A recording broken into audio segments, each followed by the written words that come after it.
broomstick, always handy in preparing food. Let's get that out of the way. No, Gavin. My producer Gavin is back with us, pushing the buttons, of course. I'm not sure what those buttons do that he's pushing, but anyway, he's good at pushing. And what do we do? Oh, let's look what I've got here. Oh, nice colours. Look, I've got some lovely fresh mushrooms there.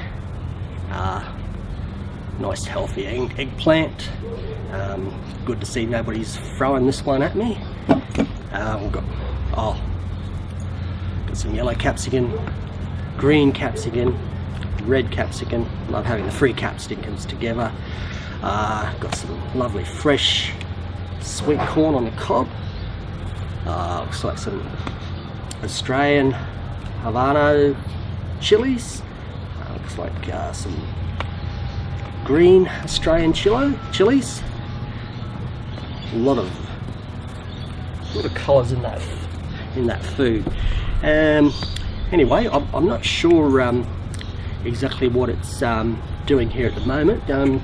You didn't put it here either, did you, Gavin? No, I didn't think so. He doesn't usually put any food out initially for me. Look, I might just get it out of the way for now and put it over here. And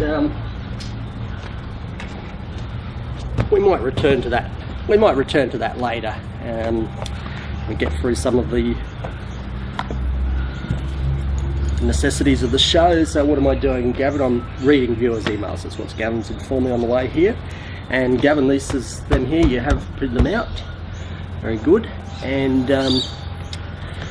hope there's no shirt fronting, pants fronting emails this time. No, very good, Gavin. That's good. You're being quite helpful so far. And they're in order, sort of order. But first, before we read the emails, I've got to make an apology to viewers, and particularly the viewer Steve, who sent an email in a couple of shows ago about, well, he didn't say he wanted a shirt from me, but he said that the Kids in the Kitchen was the better cooking show than this show. And I said, well, Kids in the Kitchen is actually an Australian pop group of the 1980s, formed in about 1983, and that Kids in the Kitchen is not, in fact, a cooking show. Now, I did ask Gavin to do research on that to verify that, but he didn't, because he's not always helpful as he could be. So I did the research myself, and I did come up, and there is in effect a cooking show, TV cooking show, which is actually called The Kids in the Kitchen.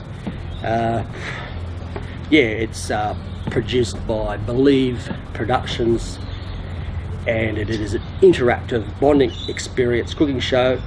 Kids in the Kitchen encourages children and their parents, teachers, grandparents, siblings, lawyers, car park attendants, gardeners, and so forth to bond together in the kitchen. Yeah, it's must be a very crowded set from all those people bonding there together. And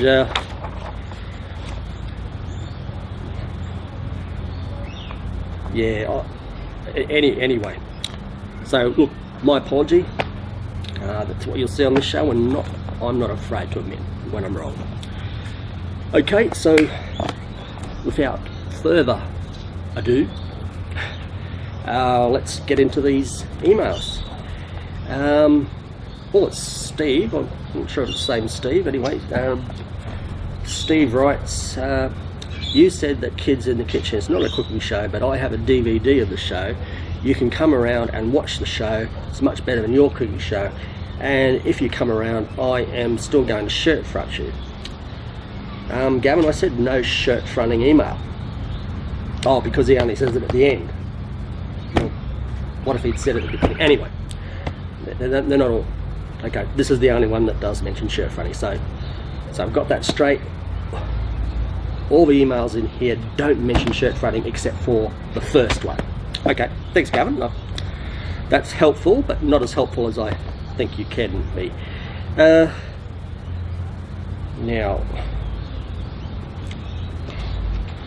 anyway, Steve, won't be coming around to your place. Look, I've watched the DVD, and yeah, The Kids in the Kitchen is a very crowded set, and it just pales in comparison to this cooking show. So, why is this cooking show better than Kids in the Kitchen? I mean, you're the producer, Gavin, you should know. Well, for a start, this is the only show which is a living tribute to the great late Barry Blackie O'Donnell, the only chef, well, the first chef to don the black ranks and to don the black cap, hence the name is tagged with Blackie O'Donnell. The only show which has got to that charismatic cosmopolitan culinary colossus. I'm talking about, of course, the very likeable John Van, getting his name wrong, he hasn't seen him for a while, the very lovable Jean-Claude Van Pan, who is our special regular guest. Unfortunately, Jean-Claude can't be with us at this time because he's busy travelling around the world filming his much anticipated TV cooking series, which will be called Van Pan in No Man's Land, and we're very much looking forward to his return. Well, I am anyway. Okay, so, and of course, what else I mentioned, of course, Blackie, Jean-Claude and myself, of course, being the members of the Australian team, well, the only Australian team to ever win a cooking World Cup for Australia. So, I mean, those are the important tenements that this cooking show is built on. And yeah, that's okay. Got a couple of dogs barking in this outside makeshift studio, but we'll just soldier on. The show must go on, as they say. What are you doing? Hey, no. What do they do? You gonna see him? Come on, quick, get if you get a bark, get it over with. Come on, hey, this way. Yeah. Good, come on, get into it. If you're gonna bark, you get it over with. Okay? Yeah? You're gonna bark. Okay. Sorry about that, viewers. Anyway, back to the emails. Next we have Byron, and he writes, I do not think your show is a real cooking show, and not only that, I believe the emails that read out on the show are not real, rather than you just make them up. Well, Byron, on your first point, I think I've already described the credentials of this cooking show, so this is a great cooking show. Second one, with your answers about the emails being made up, well, I think that's what you created for yourself is a paradox, really. And I mean, look, for example, for all the viewers out there who are hearing me read out Byron's email, you will know that these emails are not read up. Now for Byron, you're sitting at home viewing the show and you're reading your email, but how do you know I didn't make it up? As I say, you see, Byron, it's quite paradoxical, and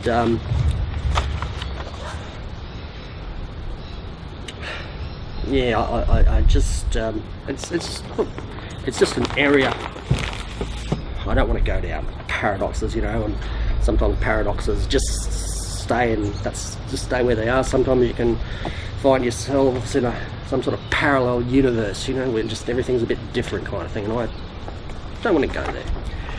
Okay, so on to some more emails, And here's from Diane, and she writes, "Dear colleague," well, sounding better already, Gavin. I don't think that Diane's going to have any paradoxes or mention shirt fronting or that. Now, Diane says, "I wish to make a complaint about your show. But before I get into the complaint, I wish you to know that I have a very well educated and richly cultured type of voice of medium pitch. I have travelled round and worked extensively in several overseas countries and picked up elements of accents while working in these countries." And she's got in brackets, "So I do not sound like Julia Gillard." Well, I think we'll just move forward on that one. And okay, I think that there's going to be...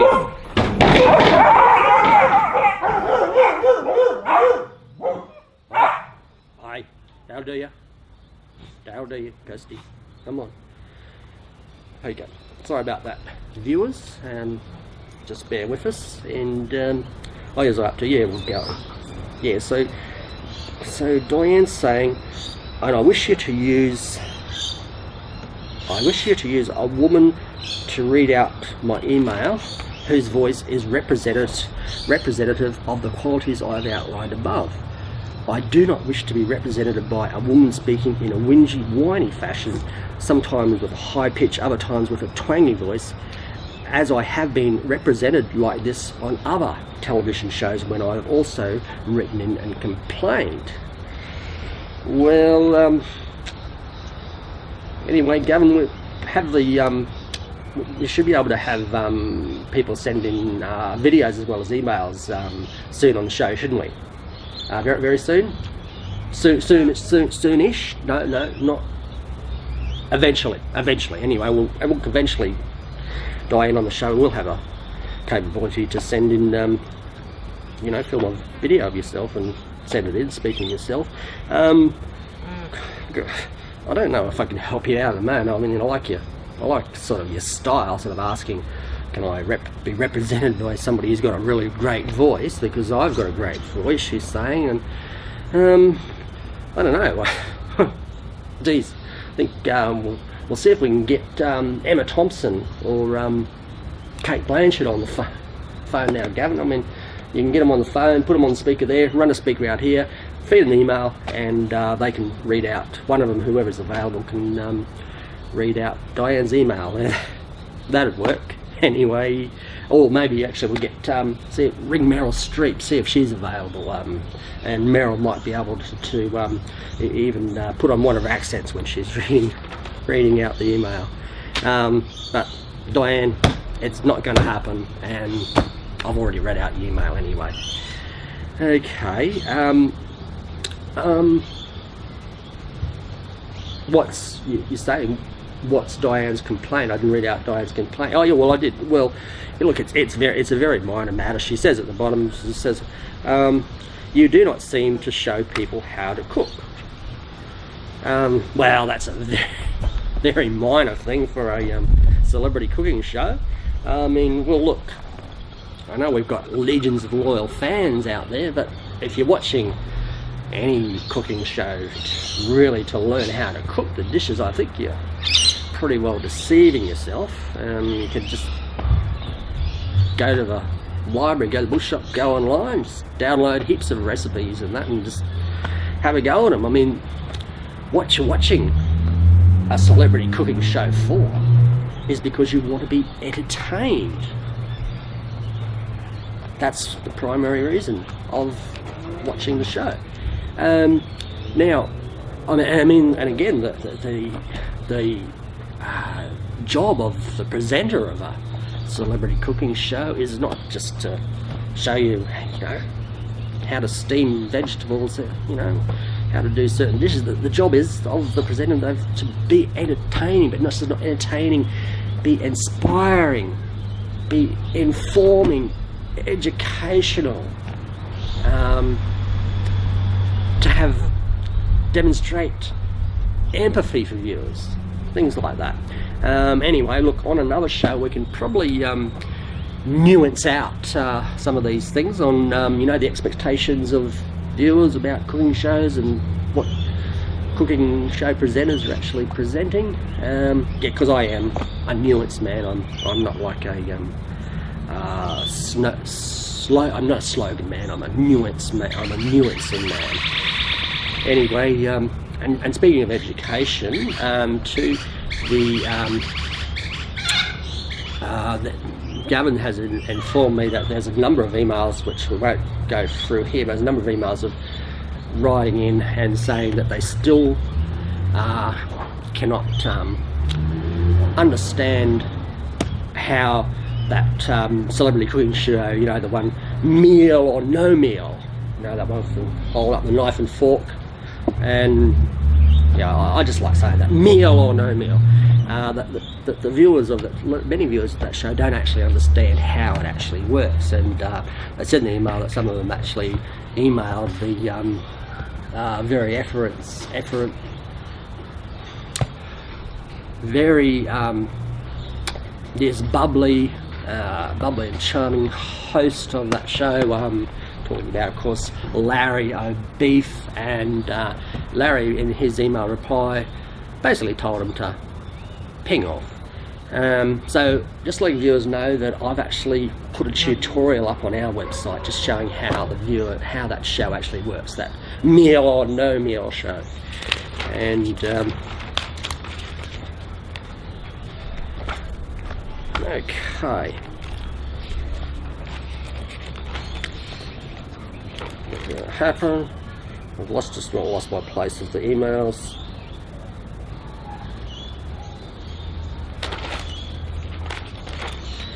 Okay, here's another email, and comes from Jeffrey, and Jeffrey says here that I'm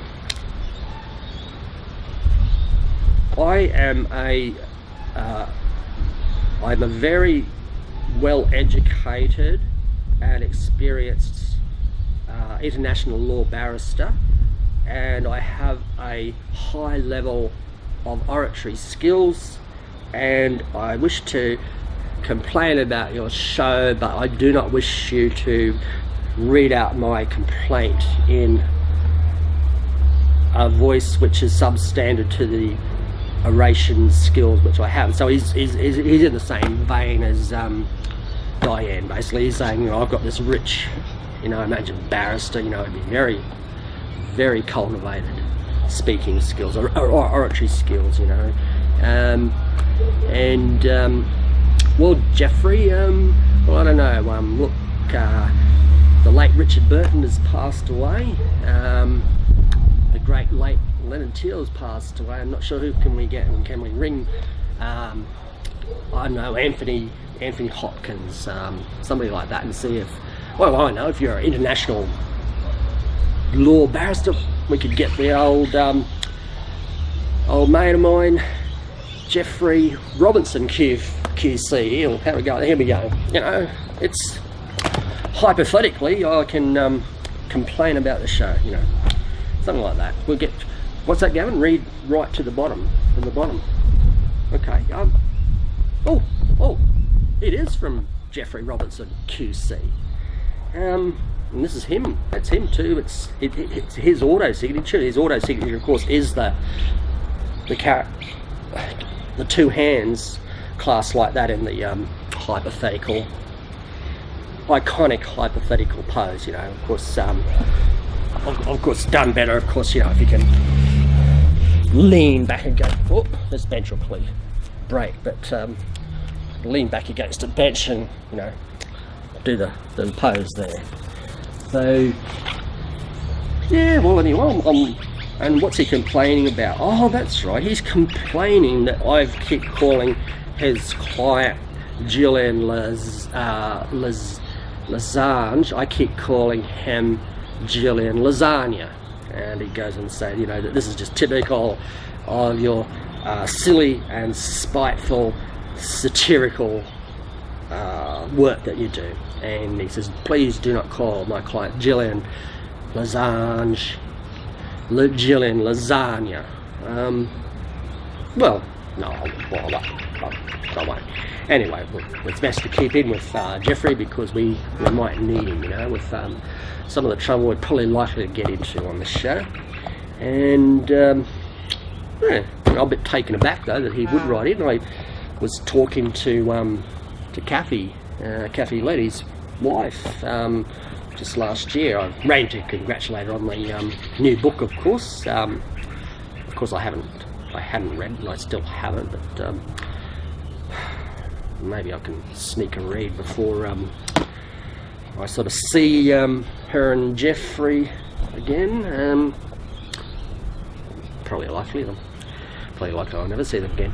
But anyway, so anyway, Kathy was telling me that Jeffrey and Herb don't watch any cooking shows whatsoever, because I asked them, I said, congratulations on the book. I said, have you watched my show? And she says, no, we hate, Jeffrey and I hate cooking shows, and she said particularly one cooking show in particular, which she mentioned. Which one? Well, surely you know which one. Nigella Bites, of course, yeah, because I don't think she's any great friend of Nigella's, and because the thing was that Nigella was together with Jeffrey. I think Kathy was together with Mr. Williams or something. Anyway, episode of they met on an episode of It's Hypothetical, and Jeffrey and Kathy got together, and Nigella was passed over, and Mr. Williams passed over, and so no, they don't like they don't like Nigella's show, and they certainly don't watch it, I'm sure. Anyway, silly man, I think, passing over Nigella for Kathy, but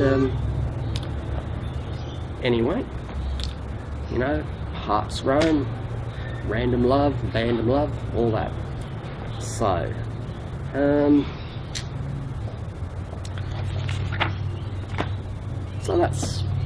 we've got through the emails, and reasonable time too. Who put that there? The ubiquitous Mr. Stone. I don't want it. So, yep. What did it say? What does it say? Oh, it says special issue Curtis Stone takes over. Well, not on this show, you don't, Curtis. So, don't know who put that there. Anyway, what else can we... okay, we've got some food over there. We might get into some food preparation. Now, I've got some very, very special small bits of chicken in a special refrigerated vault over in where Gavin's pushing the buttons over there. Now, this is very, very special and expensive and delicacy, which I've taken great effort and great deal of funds to import from the mountains surrounding Rome in Italy. And the story about these chickens basically goes back to the days of ancient Rome, and not long after the Romans had established the beginnings of their empire, they wanted to expand into the hills around Rome, and of course their main rivals around the time was a tribes called the Samites, and the Samites lived in the hilly areas, and what they used to do, they had these special, they were chickens, but they were larger, much larger chickens than found in the on the lowlands, and much greater strength. And the Samites would actually only harvest the meat off these chickens once the chickens had actually passed away by natural means. In other words, these chickens were reaching ripe old age and passing away, and then they weren't harvesting the meat from these chickens till that happened. Which I think there's a lot could be said for harvesting meat in that manner, and you know, there's no cruelty involved. Anyway, this was at the time believed to have given the Semites, the eating of these special long life chickens, given the Semites almost superhuman strength. I mean, that might be an exaggeration, but greatly improved their strength and athleticism, which made them in a sense good soldiers, especially fighting up in the hills where you didn't have to fan out manoeuvre. You could fight almost guerrilla style, so they're known for their strength. Now,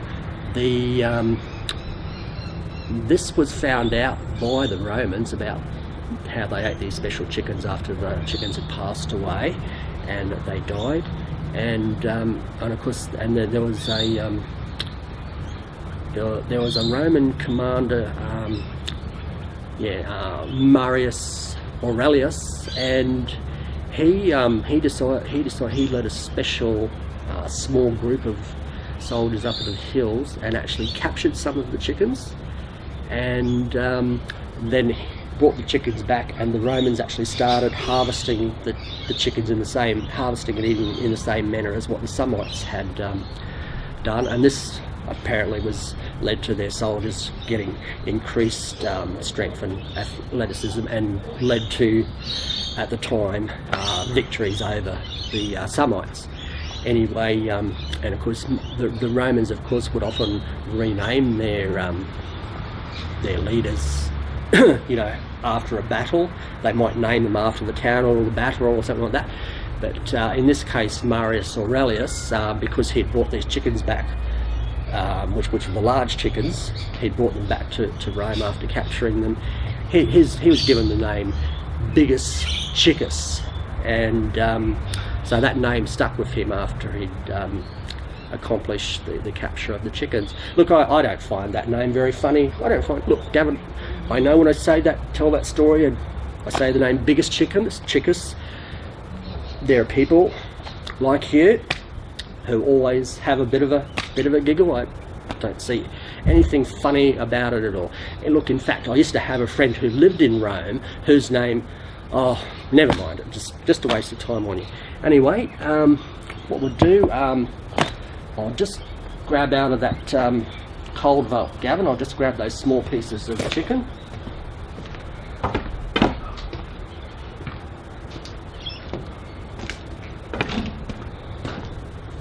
Just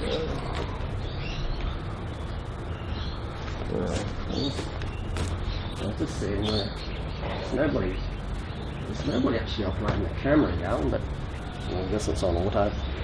Okay, now as you can see, that's basically all I basically imported, and I wouldn't even like to tell you the cost of.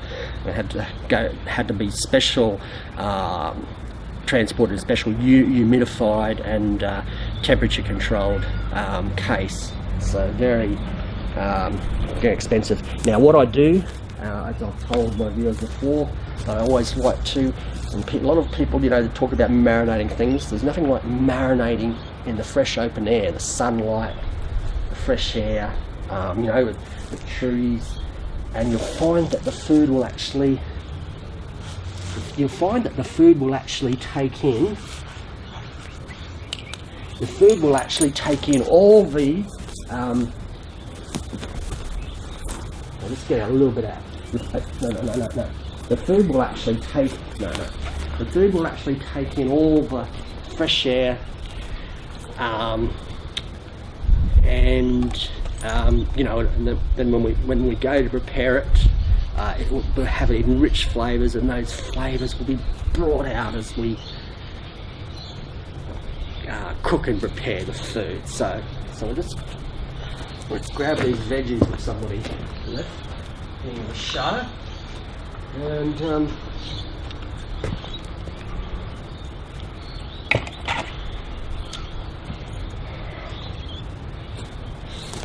okay, so we've marinated that chicken.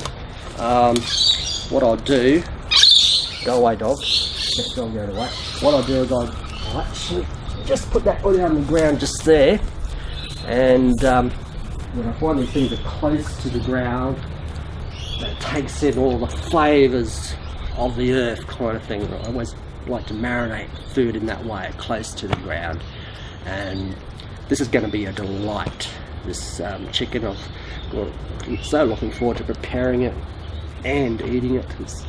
I've spent so much money and time importing it, especially from Italy, and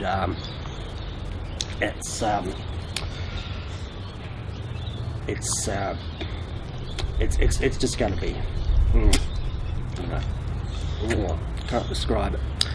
Okay, so we've had it out now for a few minutes out in the air for sun, and we might just sort of see it should be now just marinated off the ground.